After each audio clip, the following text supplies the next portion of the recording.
When in the course of human events becomes necessary for people to assume the powers which the laws of nature's God entitled them. I'm a kind of a city slicker. Grew up in New York City. But my parents always brought me out to the country in the summer. And I became a wilderness fanatic. And I started hitchhiking and traveling and hiking in the wilderness when I was 16. And I first came to this wilderness here, which is the Big Sur wilderness, Montana wilderness, when I was 20, and hiked for about a week in there and got lost, and it was absolutely incredible. And so this is a perfect place for me to begin my journey across the United States, my Just Say No to Fascism journey.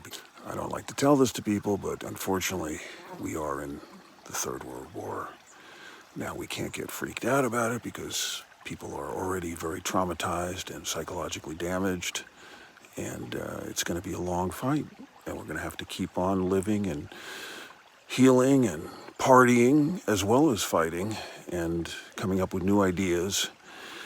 And so it is only fitting that here at the Henry Miller Library, here in Big Sur, that I begin this journey with all due respect and all due humility to my many weaknesses and generalized failure in my career. But as Churchill said, failing is not the problem. It's just have to get up, start again, and fight even harder. And we're going to fight. We're going to fight on the beaches. We're going to fight on the grasslands. We're going to fight in the hills. And we're also going to fight in the culture and the mind and the stories and the dreams. And we have to do everything we can to prevent the four horses of the apocalypse: Trump, Russia, the Islamicists, and the conspiracists.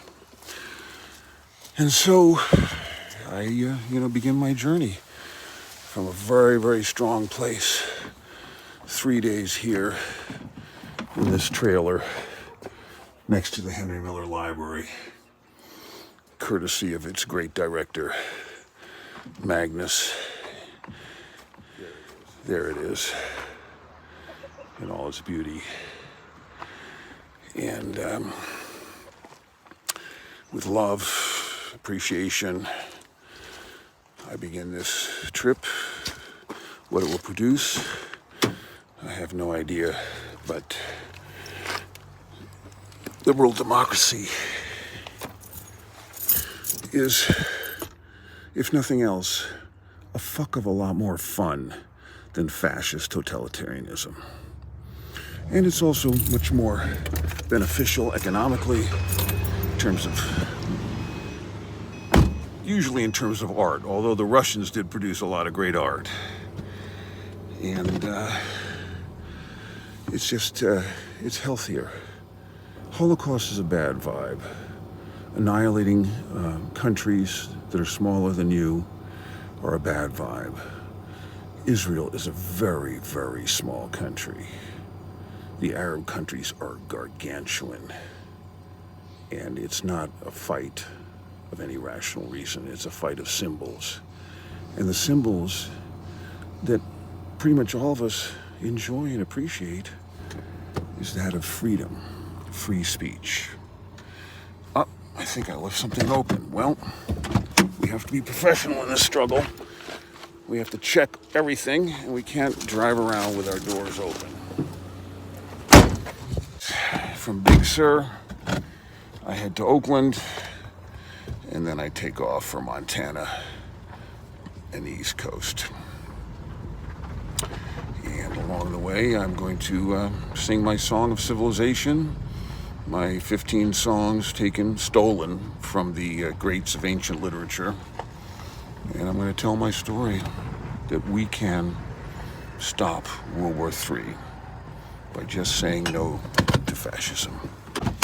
That's all we need. Everything else is just gravy. We can be conservative, we can be pro-trade, anti-trade, but we just cannot be fascist. We have to draw the line there, just as our parents did, just as my father did when he went to Spain and fought against Franco. It's just as important today. And here goes. We do what we can. All my blessings. Life, liberty, pursuit of happiness, pursuit of happiness, pursuit of happiness, pursuit of happiness.